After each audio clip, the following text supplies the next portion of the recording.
आपण पाहत आहात लाईव्ह महाराष्ट्र पोलीस टाइम्स। सरकारी आधार कार्ड केंद्रावर आधार कार्ड काढण्यासाठी मोठी गर्दी असल्यामुळे शहरातील नागरिक, शालेय विद्यार्थी, पालक, महिला वर्ग खासगी आधार केंद्राचा सहारा घेतात। नवीन आधार कार्ड काढण्याकरता, आधार कार्ड दुरुस्तीकरता, बायोमेट्रिक अपडेट करण्याकरता तसेच आधार कार्डावरील पत्ता, फोन नंबर अपडेट करण्याकरता नागरिक शहरातील विविध आधार केंद्रांचा सहारा घेतात। मात्र याच खासगी आधार केंद्राकडून नागरिकांची मोठ्या प्रमाणात लूट होत असल्याचे दिसून येत आहे। खासगी आधार केंद्र चालक नागरिकांकडून आधार कार्ड अपडेट करण्यासाठी 200 ते 500 रुपये घेत आहेत। त्यामुळे नागरिकांची आर्थिक लूट होत असून खासगी केंद्र चालकांवर कारवाई करण्याची मागणी केली जात आहे।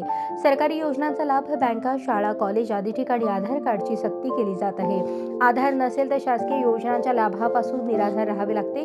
विद्यार्थ्यांना शाळेत प्रवेशासाठी आधारची मागणी केली जाते। तसेच सध्या लाडकी बहीण योजना सुरू असून या लाडकी बहीण योजनेमध्ये सहभागी होण्याकरता देखील महिलांचे आधार कार्ड अपडेट असणे गरजेचे आहे। याचाच फायदा घेऊन खासगी आधार कार्ड केंद्र आणि नगरपालिकेतील जन्म मृत्यू नोंदणी विभागातील कर्मचारी यांनी गोरखधंदा सुरू केला असल्याचे दिसून येते।